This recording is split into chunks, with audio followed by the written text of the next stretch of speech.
We train hard to race easy.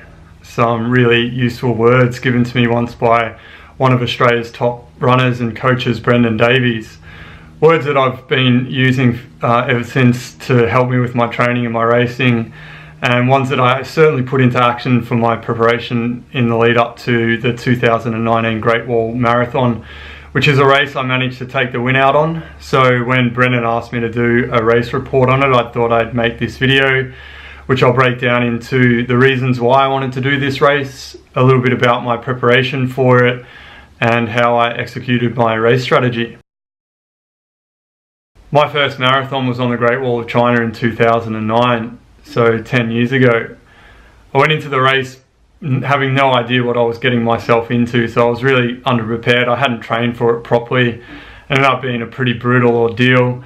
Took me around about 5 hours to get it done, and I was lucky to get it done, but that's ultimately what got me into running, was having that experience of tackling something that I didn't think I was capable of doing. And in those 10 years since, running's been such a great thing for me. It's taken me all over the world and taken me to places I wouldn't have necessarily have gone to if I hadn't have gotten into running.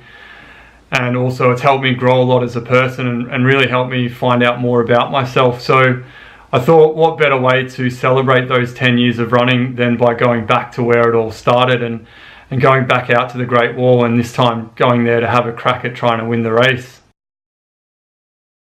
Course knowledge is really helpful when prepping for a race, so this time around, knowing that there was about 5,500 steps to deal with and some long climbs on the road with gradients of about 8 to 15%, I really knew what I needed to do in training, and that was focusing a lot on tempo running with throwing in stair sets, repeats, and long hill climb repeats as well. So that was the bulk of my training, doing that sort of stuff. But it's quite flat near to where I live, so I ended up spending a lot of time out in the Dandenong Ranges, doing lots of repeats on stairs and running the trails out there. I'd usually start my training weeks off with a rest day on a Monday. Then I'd ease into the week on Tuesdays with a calorie deficient run of about 10 to 15k at a pretty easy tempo. Then Wednesdays I'd always do my long runs of about 30 kilometers plus, and I'd usually target them at around sub 4 minute K for the average of the run. So quite high intensity long runs on the Wednesday. And then Thursdays I'd go out, that's when I'd go out to the Dandenong Ranges and run repeats of the hills and do longer trail runs out there of between 15 to 20k, and usually pick up anywhere between 1,500 meters to 2,000 meters vertical gain. And then Fridays I'd do some tempo running locally around here and run down to smaller sets of stairs, and then on fatigue legs do quite intense stair repeats and short hill repeats, so getting a little bit more into that neuromuscular strength building.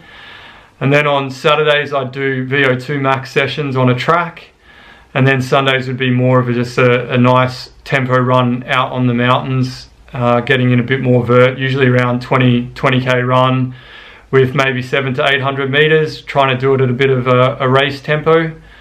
And that would generally round a week out at around 100 to 120 k's, with usually somewhere in the range of 2,000 meters vertical gain. Race day ended up being ideal conditions for the run. It's normally around about 30 plus degrees for the Great Wall Marathon with quite high humidity. But this year we lucked out and we had an overcast day, temperatures sort of ranging from 18 degrees up to about 22, 23 degrees, which is awesome for that run and definitely a bonus. So the morning started out quite early, up at around about 3 a.m. to get prepped and have some quick breakfast, and then jump on a bus that takes us out to an old fortress in an area known as Yin Yang Square. 1,000 plus people kind of doing 3 distances, a 10k, a half marathon, and the marathon distance. Everybody just meets in that area. There's a bit of a warm-up, and then we do wave starts, and I was in wave 1, starting off the marathon leg at about 7:30 in the morning. Starts off from the square, running out from this old fortress out onto quite a flat road for about a k, and then starts a 3 or 4k climb of a gradient ranging around about 10%, which takes you up to the first section of the wall. And then once you get on that section of the wall, it's pretty brutal. It's a lot of big stair climbs, big steps, and